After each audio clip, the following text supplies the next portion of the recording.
Brasil é o terceiro maior consumidor de aplicativos de celular. Previdência Privada, uma alternativa de aplicação a longo prazo. E ainda, fim de semana com muitas dicas de cultura, com destaque para eventos dedicados ao Dia Internacional da Mulher. Hoje é quinta-feira, dia 5 de março. E o Horizonte Notícia já está no ar.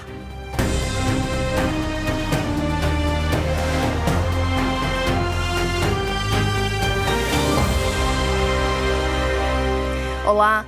Com a aprovação da reforma da Previdência, muitas pessoas estão olhando para uma opção de ter uma previdência privada com mais atenção.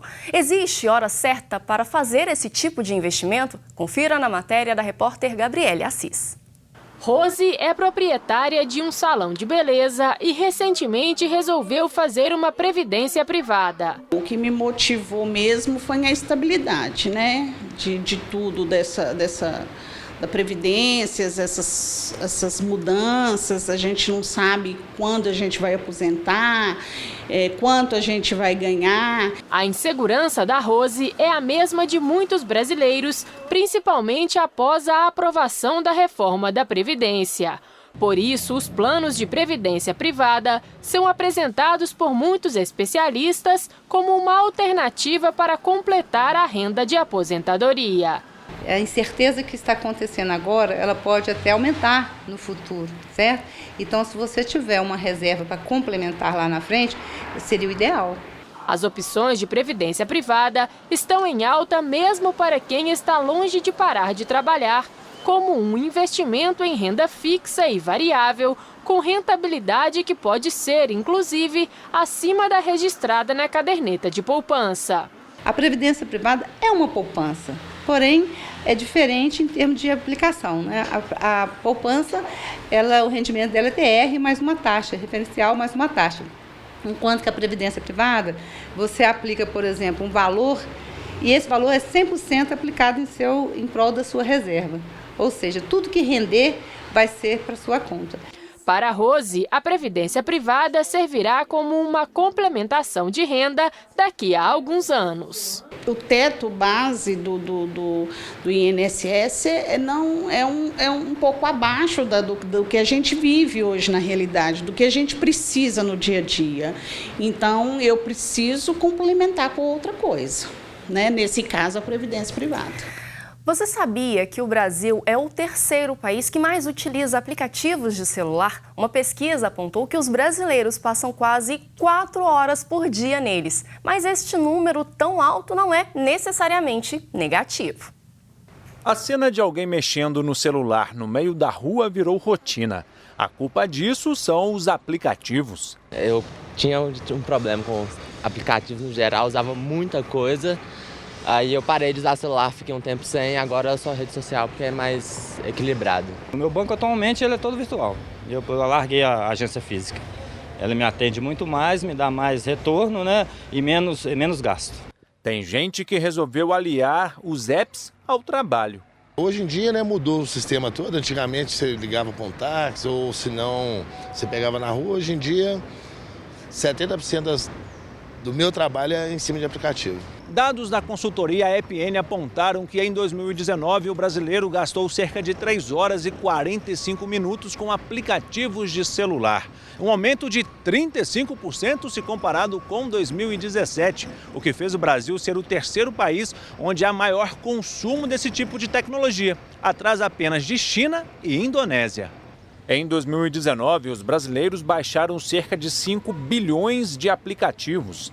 É um caminho sem volta. Eu acho que hoje em dia a gente não faz mais distinção do mundo real para o mundo virtual. Essas duas coisas são tão verdadeiras e afetam a nossa vida de forma igualmente potente.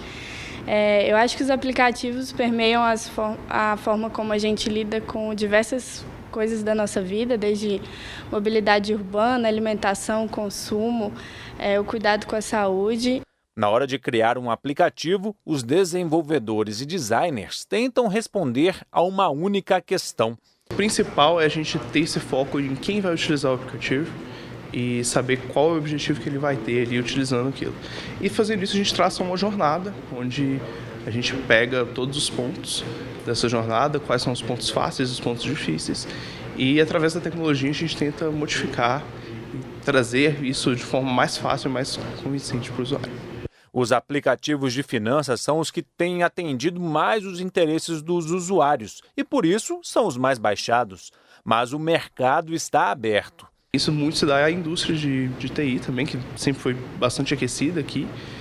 E com essa indústria, diversas ferramentas vão aparecendo aí no mercado que vão chamando a atenção dessas pessoas. Alguns pesquisadores selecionados puderam se instalar em pequenas salas anexadas ao arquivo do Vaticano e ter acesso a documentos do pontificado do Papa Pio XII. Um grupo de 200 historiadores teve acesso no início desta semana aos arquivos do pontificado de Pio XII.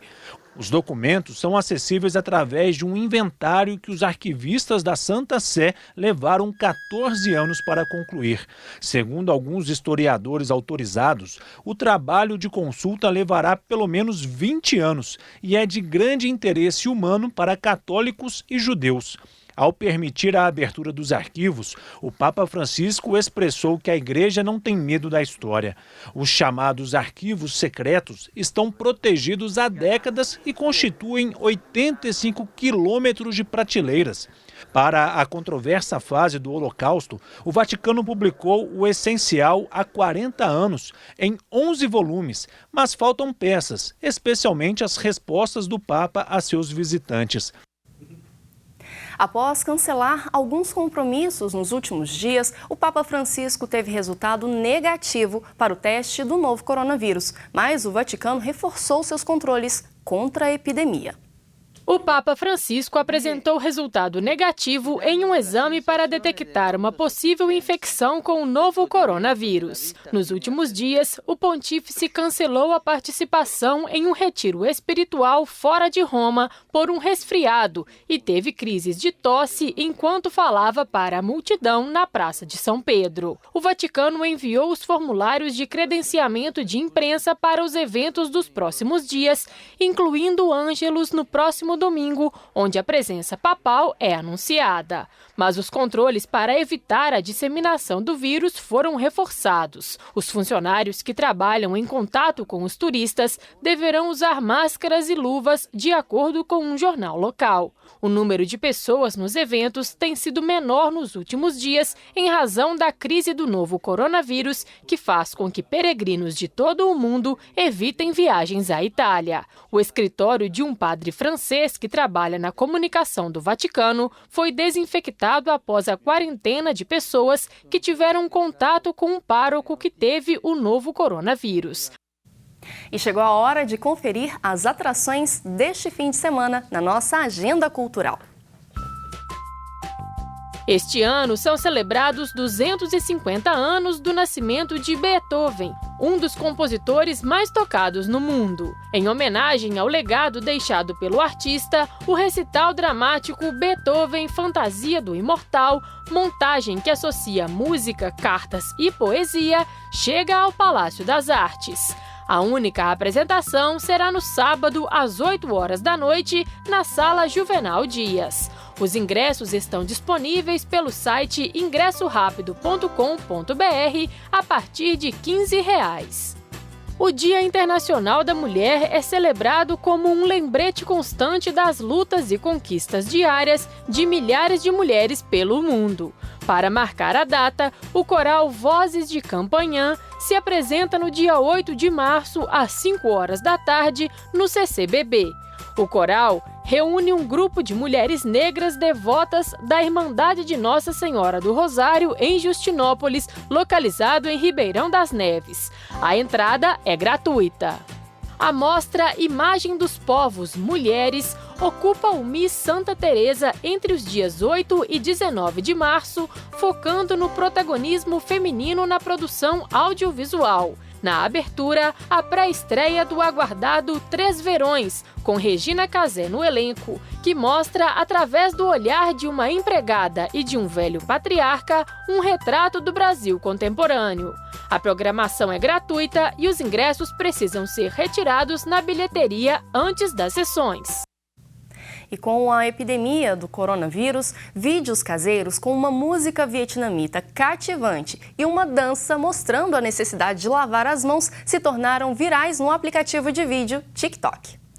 Quem dança os males espanta. A epidemia do novo coronavírus deixou muitas pessoas assustadas e com medo, mas outras resolveram fugir da preocupação com a dança. No Vietnã, uma música e uma coreografia diferente se tornaram virais na rede social TikTok. O vídeo é um pedido para as pessoas prestarem atenção ao jeito de lavar as mãos no meio da crise de saúde. A música pop Ciumento, ou Glen em vietnamita, foi usada pelo Ministério da Saúde, que lançou um vídeo animado no qual pede aos cidadãos que eliminem o vírus corona. O vídeo ficou popular por causa do dançarino e estrela da internet Quang Dang, que tem cerca de 300 mil seguidores nas redes sociais TikTok e Instagram. Os jovens vietnamitas publicaram as próprias versões caseiras da coreografia, que já tem mais de 1 milhão de visualizações. A música recomenda lavar os dedos e as pontas das unhas, como sugerem os especialistas. O Ministério da Saúde afirma que a música é para aumentar a luta contra a epidemia, mas também para reduzir os medos que ela causa. E o Horizonte Notícia de hoje fica por aqui. Para rever esta e outras edições, acesse nosso site tvhorizonte.com.br. A gente volta amanhã, 8h45 da manhã, ao vivo. E é claro que eu vou estar aqui, esperando por você. Até lá!